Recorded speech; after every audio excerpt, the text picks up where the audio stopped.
periodismo y más comunicación.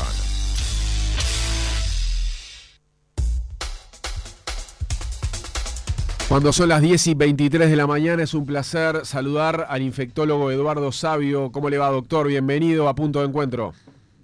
Buenos días, un gusto estar con ustedes y con su audiencia. Bueno, muchas gracias por atendernos, Eduardo.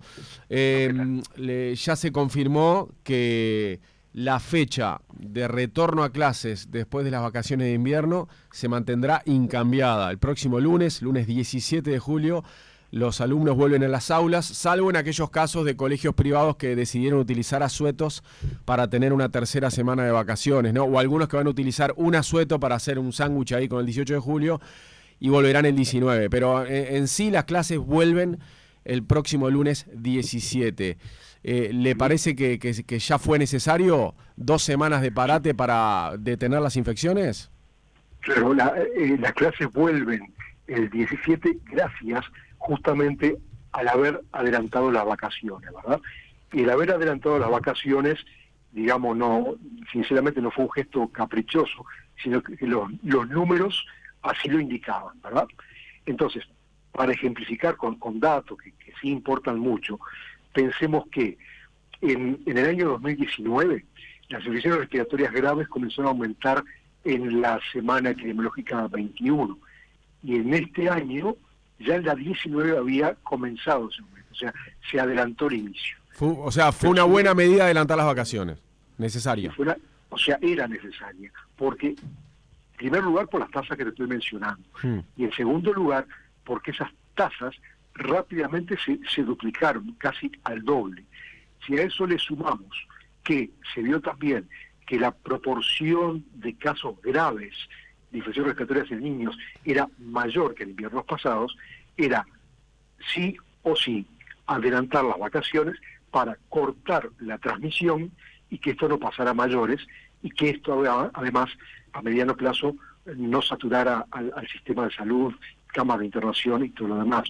O sea, la decisión pudo ser controvertida porque obviamente complicó mucho la vida de los padres en su vida laboral, en viajes que tenían planeados y otros factores, cosa que es comprensible, pero si no se hubiese tomado, hoy estaríamos mucho peor.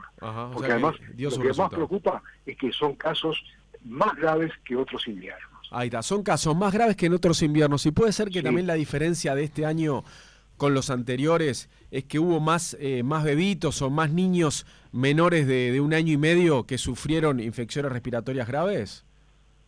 Sí, claramente son más.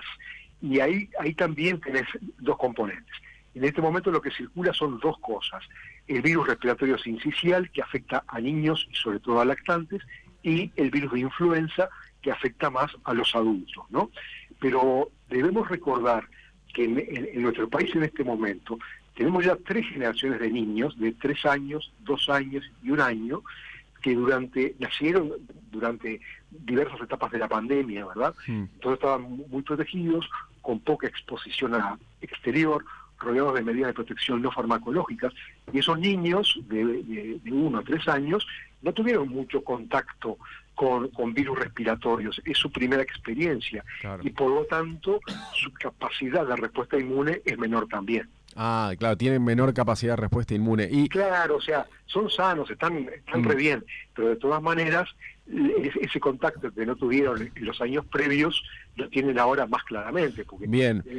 La vida está totalmente abierta, ¿no? En Uruguay a todo, ¿no? Le pregunto algo sobre ese universo de la población, sobre todo por los recién nacidos. ¿Ustedes, de los profesionales que considera que si un bebé nace en esta época del año, pleno invierno, no hay que ir a visitarlo, no hay que ir a conocerlo personalmente? Yo creo que ningún bebé, hay que ninguna esperar época del año. ¿Vos crees que ninguno? Hay quienes consideran que no hay que ir a visitarlo en esta época del año. ¿Usted qué dice, doctor?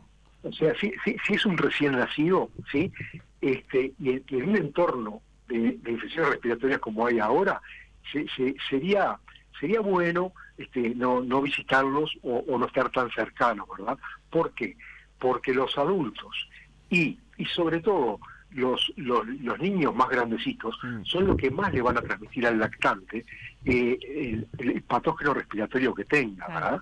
Entonces, es cuestión de prudencia nada más. Y hay algo que a mí me gustaría destacar.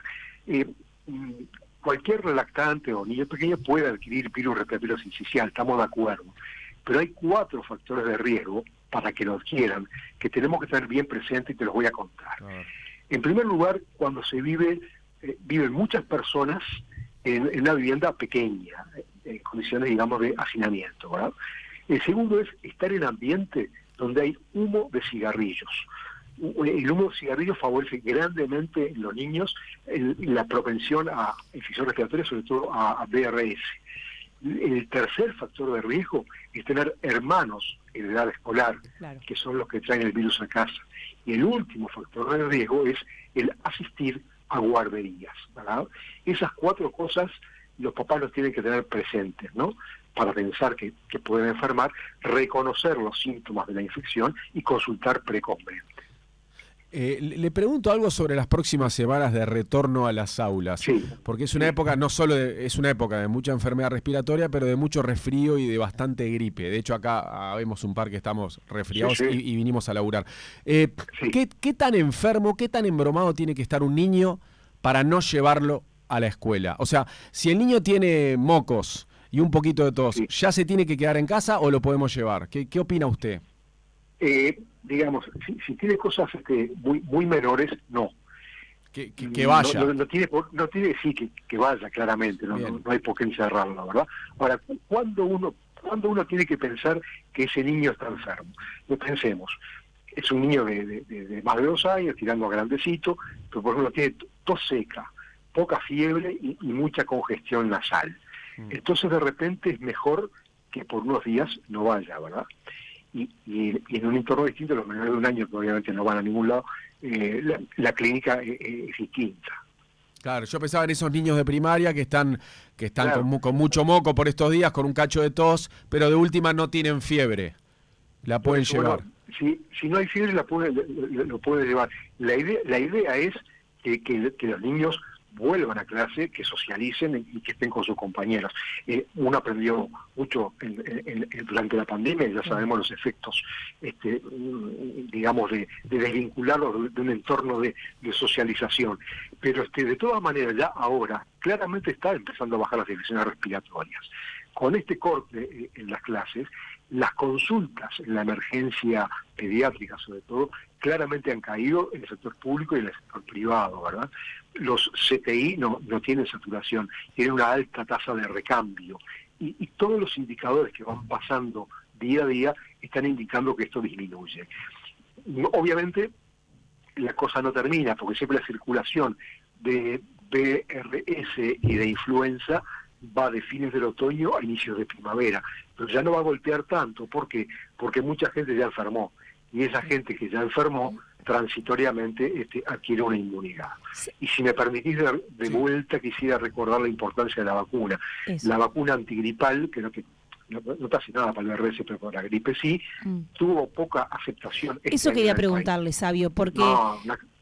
Porque realmente hubo un porcentaje muy bajo de personas que se vacunaron contra la gripe este año en comparación a otros, y realmente estamos hablando de un invierno, como usted lo decía, atípico en cuanto a la cantidad de infecciones respiratorias que se está dando. Incluso, bueno, hubo que tomar esta medida extrema de adelantar las vacaciones con todo lo que implicó para maestros, profesores y también para las familias mismas y los niños. Entonces, ¿cuál fue el motivo por el cual usted entiende que las familias rechazaron o al menos este año decidieron no vacunarse contra la gripe? Es clarísimo, porque ya pasó, como que la memoria es corta, ¿no? En el inconsciente colectivo. Acá lo que eso es un problema para nosotros. Es la percepción de riesgo. Es eso. La gente perdió la percepción de riesgo. Yo me acuerdo en el 2013, en la influenza pandémica, que fue algo muy importante, la gente demandaba la vacuna, se compraron muchísimas dosis, terminaron vacunando a todos, y así por un tiempo más. Cuando vino COVID-19, había muchos grados de temor también, y ese año se vacunó contra influenza bastante gente. Ahora que todo parece estar en calma, el parece es entrecomillado, aflojaron. Esto nunca está en calma, siempre se está en efervescencia. La gente no consideró vacunarse contra la gripe, que es un recurso preventivo altamente efectivo, digamos, para evitar justamente el enfermarse el complicarse, porque la gripe también se complican, el transmitir enfermedades a los demás, el faltar al trabajo, etcétera. Entonces, en realidad, creo que al no haber la percepción de riesgo, que hay que vacunarse, todos lo sabemos, que vacuna de gripe, hace siglos que lo hay. Entonces, acá no hay secretos, es decir, bueno, voy y me vacuno. Era sin agenda, era horarios amplios, entonces de repente es un llamado a la reflexión. Cuando vos tenés un recurso preventivo disponible y gratuito, que no en todos lados es gratuito, hace uso de él. ¿Cuál es la diferencia de la recuperación de un nene que entra a un CTI vacunado y un nene que no, y que ingresa y que no fue vacunado contra la gripe? No, cuidado, porque hay que ver la edad de ese niño, ¿verdad?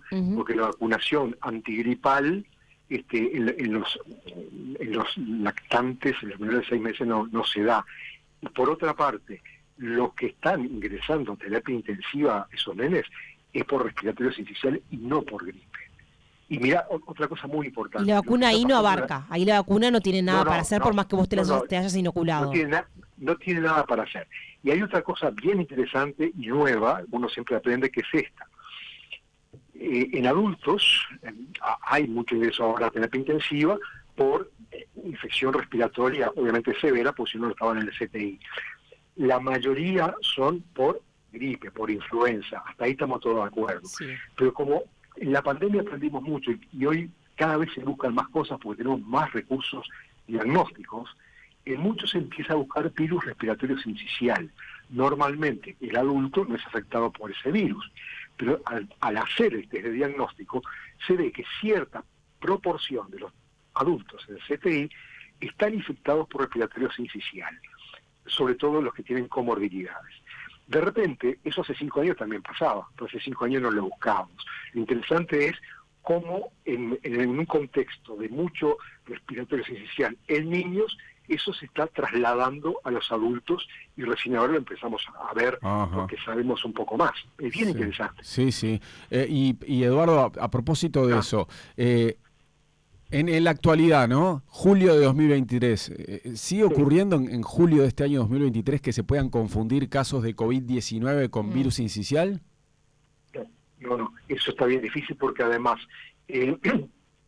con COVID hay muy poco, ¿no? Yo te digo, por ejemplo, informalmente me consta que en todo el país, en todo el Uruguay, hay aproximadamente unos 5 casos de COVID-19 en terapia intensiva, según me han contado algunos colegas. Nada, bajó mucho, no debe cuidarse, pero bajó mucho. Pero sigue provocando esa enfermedad agresiva en los pulmones, ¿no? O sea, el virus respiratorio está fuerte para personas con comorbilidades o personas que las agarra el virus con todo, digamos.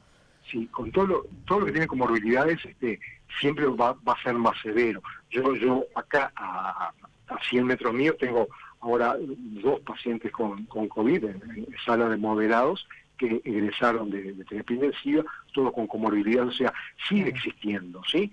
Entonces, no olvidar el COVID, no olvidar además que buena parte de nosotros, no todos, estamos vacunados con 5 dosis a esta altura de la vida. ¿Se sabe? No, pero le cuento algo, perdón que le abra un paréntesis. Perdón. Usted mencionó la quinta, claro, usted es un trabajador de la salud. Yo tengo 4, por ejemplo. Yo tengo 3. Yo me di 4, las 2 chinas, las 2 CoronaVac al principio y después 2 Pfizer. Y la verdad, ni siquiera, creo que la última, la cuarta, me la di en junio del año pasado, ya pasó más de un año. Sí. Y la verdad, no evalué darme la quinta. O sea, es como que hay mucha gente que no se dio la quinta. ¿Es necesario dársela, Eduardo? No, lo que pasa es esto, en el contexto actual que tenemos una circulación extremadamente baja, digamos que no es necesario, pero eso hay que reverlo. Y además, por otra parte, la OMS, que tampoco es el espejo que tenemos que mirar en todo lo que diga, sacó unas nuevas recomendaciones sobre a quién vacunar en el mundo, ¿verdad? Y ellos, de hecho, priorizan vacunar a los adultos mayores, a los adultos con comorbilidades, plantean no vacunar niños, y a los jóvenes sanos plantean quizás no vacunarlos. Bien. Entonces, frente a eso, que parece una cosa tan extraña, le dejan libertad de acción a cada país para que cada país decida.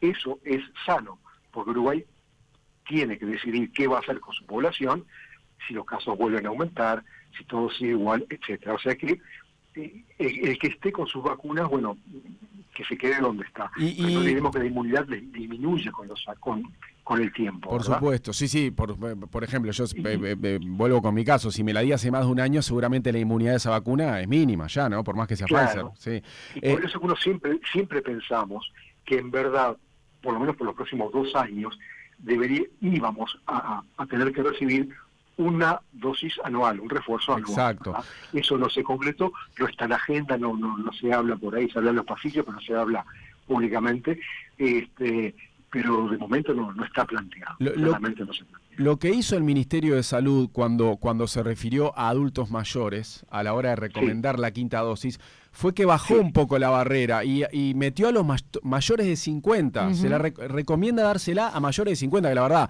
un mayor de 50 y menor de 70, capaz que no, sobre todo un mayor de 50 y menor de 60, seguro que no se considera un adulto mayor todavía, es un veterano, digamos. ¿Usted se afirma en esa recomendación de que si tenés más de 50 es mejor dársela? Fue así. Largaron con los 70 y más, ¿verdad? Sí. Entonces después de a poco iban a ir bajando. Bajaron, sí. Entonces después lo pasaron a los 60, a los 50, y ahí se quedaron y se olvidaron de los 40, de los 30, de los 20. Es verdad. O sea, todo ese descenso era lo que uno esperaba que se hiciera. Claro, no siguieron más allá de 50, no siguieron bajando. Claro, eso, porque vos podés ser un veterano que está muy sanito y muy bien, claro, o ser un pibe de 20 que está re sano, que te agarra mal el COVID y te puede ir muy mal. O sea, ya uno ya vivió mucho el COVID, ¿verdad? Y hay gente joven que tampoco le fue bien. Entonces, claro, digamos, hagamos la vida normal, que esto que lo que todos sabemos, y si en su momento sale la recomendación por razones epidemiológicas fundamentadas de que hay que reforzar, bueno, se reforzará y cada quien decidirá si se vacuna o no. No está en la agenda en este momento, se plantea. Bien, Sabio, entiendo que la vacuna de la gripe de este año poco podía hacer con estas infecciones respiratorias altas que estamos teniendo, pero sí, bueno, ataca lo que es la gripe convencional de invierno que encierra a muchos niños y también a nosotros los adultos. ¿Se está evaluando otro tipo de vacuna, por ejemplo, la que se da en medicina privada, como la tetravalente en vez de la trivalente que da el Ministerio de Salud Pública, que supuestamente es un poco mejor? Sí, lo entiendo. El asunto es así. Con la trivalente que nos hemos dado en esta campaña... Sí, el MSP es la que da. El match, que es lo que se llama así, el match, con los virus que están circulando es bastante bueno. O sea, hay una circulación de virus de influenza que está con una cobertura más que aceptable con la vacuna que estamos usando. La cuadrivalente lo que hace es dar protección adicional sobre un tipo más de virus, ¿verdad? Esa es la diferencia, siempre estuvo presente, y la vacuna cuadrivalente hace años también que está presente en el país en forma privada, ¿no? El que quiere la compra, quien no. Sí. Y otras vacunas en marcha. No, pero no podrían darse a los niños, por ejemplo, el invierno que viene, teniendo en cuenta que abarca un poco más y bueno, y sobre todo el invierno que pasamos. No, eso se puede hacer, es una opción. Cualquiera puede decidir entre darse. Claro, pero es paga. La campaña nacional o darse la cuadrivalente. Vale 1.500 pesos. Sí, depende de dónde uno se vacune, pero sale eso más o menos. De todas maneras, hasta el punto del partido y en pleno invierno, yo creo que ya la discusión no vale mucho y de repente estimular a aquel que no se vacunó a que lo reconsidere y lo haga con la que desee, ¿verdad? Porque todavía tenemos paño para que haya más casos de gripe. Ajá. Cuéntenos algo sobre el barbijo hoy también. Ubicándonos otra vez, repito, en julio de 2023. ¿En qué circunstancias usted hoy recomienda el tapabocas? El tapabocas protege del ingreso por vía aérea de muchos patógenos respiratorios, ¿verdad? Y ya sabemos que no hay circulación dominante de COVID-19, que es lo principal. Sabemos que hay mucha gripe y todo lo demás. Entonces, de repente, personas adultas, mayores, con comorbilidades, que no están vacunadas contra la gripe, todo eso, no sería una buena oportunidad que se pusieran el tapabocas cuando van a ambientes cerrados, donde hay mucha gente. Por ejemplo, siempre menciono los famosos locales de pago, que son lugares muy pequeños, algún comercio barrial, un almacén, cosas de esas, y ahí sería bueno. Yo personalmente, por ejemplo, yo nunca dejé de usar tapabocas. Yo voy al súper aquí y allá y me pongo el tapabocas. ¿Nunca dejó de usarlo ni en verano? No, en verano sí, pero si yo en verano iba a pagar la enésima factura al local de pagos, me ponía el tapabocas. Dije, no me voy a papar un COVID gratuitamente cuando se hace 3 años. Entonces, Pérez, ¿usted en 3 años nunca tuvo COVID-19, Eduardo? Jamás. La referencia a la que llamamos, el título, lo llamamos durante más de 2 años de pandemia, era un gran referente y es de los pocos que nunca cayó, impresionante. Eso se llama el trastorno obsesivo compulsivo, jamás. y me di todas las dosis. Qué bárbaro. Y la pasamos grosa cada vez, porque había momentos que era el piso entero, incluso en un momento de mucho horror, el CTI era todo COVID-19, y entonces tuvimos que, lo que era recuperación anestésica de bloque quirúrgico, ahí tuvimos que montar un CTI para personas que no eran COVID, ¿verdad? O sea, fue una experiencia pesada. Claro. Horrible. Y lo que le ocurrió a usted, es una prueba de que se cuidó al extremo. Claro, pero nadie usa tapabocas en ningún lado del mundo. Yo hace muy poco tuve que viajar a Frankfurt. Entonces hice Montevideo, Madrid, Frankfurt. En total 19 horas, así como te cuento. En ningún lugar, en ningún aeropuerto, en ningún vuelo, en ninguna aduana, en ningún lado, vi a nadie usando tapabocas en 19 horas. Sí, ¿verdad? me pasó lo mismo. Y en ningún lugar me pidieron mi certificado de vacunación de COVID-19 con las 5 dosis. Ya no te piden nada en ningún lado. Entonces como que también como que la gente está olvidando. Yo eso no lo censuro, lo comprendo, porque hay hartazgo, hay cosas. ¿Usted viajó de tapaboca? Yo viajé con el tapaboca, me lo saqué para comer. Y para comer mucho no había, así que lo usé mucho tiempo. Yo hice lo mismo, pero depende de la bandera, la aerolínea. Yo igual viajé con barbijo, pero... Lo que está feo es dormir a tapaboca, Eduardo. Esa está brava. Bueno. En el avión. Como te moves poco y todo lo demás, y no pasa nada. Pero cosas peores, Mario. Y andás a ver toda esta gente alrededor que cornos tiene, yo me lo dejo, y ahí me lo dejé. Y después, como siempre, no chicken or pasta, y en ese momento me lo saco, y otra cosa. Claro. Exacto. Sabio, la última, lo molesto. ¿Deberíamos preocuparnos por esta bacteria en Argentina que está provocando la muerte, creo que con 16 personas fallecidas? Sí, lo que yo quisiera saber, no puedo opinar mucho porque me interesaría saber en qué lugar geográfico de Argentina se está dando eso, si esas personas tuvieron o no acceso a diagnóstico y tratamiento, porque la situación en Argentina es bastante crítica, en lo que hace obviamente a 118 casos es lo que 40%. Encuentro con 16 muertes. Con 16 muertes, exactamente. Buenos Aires, le digo las provincias con mayor cantidad de confirmados son Buenos Aires, Santa Fe, Chubut y Tierra del Fuego. O sea que es muy variado en el mapa, ¿no? Es muy variado, y tampoco son donde está la pobreza extrema, excepto en provincia de Buenos Aires, que en provincia sí hay. Lo peor es que esa bacteria tiene un tratamiento muy sencillo, con fármacos más que viejos y conocidos, y de repente se vieron desbordados y no hubo diagnóstico. Entonces, yo recuerdo que hace unos 6 meses acá en Uruguay, por muy breve tiempo, padecimos casi lo mismo. Hubo ciertos brotes de estreptococos piógenes en niños y en adultos, y eso generó una pequeña mortalidad también, aún en pacientes que fueron rápidamente tratados, ¿verdad? O sea que, digamos, tratamiento hay que ver las condiciones por las que se dieron. De repente también estamos en pleno invierno, y acuérdense que cuando hay la infección viral, cualquiera sea respiratoria o otro tipo, 1000 veces fomenta el campo, le deja el campo libre a la sobreinfección bacteriana. Entonces, a veces en épocas frías, el tipo que está, digamos, inmunodebilitado transitoriamente por una virosis es más propenso a adquirir una infección bacteriana que evoluciona mal. Doctor Eduardo Sabio, fue un placer como siempre tenerlo acá con nosotros. La verdad que bien interesante lo que charlamos en Punto de Encuentro esta mañana. Bueno, un gusto y será hasta pronto. Que pasen bien. Muchísimas gracias. Le mandamos un abrazo. Que pase bien. Hasta pronto. Nos vemos. Mariano López, Tuque García, César Sanguinetti. Punto de Encuentro. Más periodismo y más comunicación.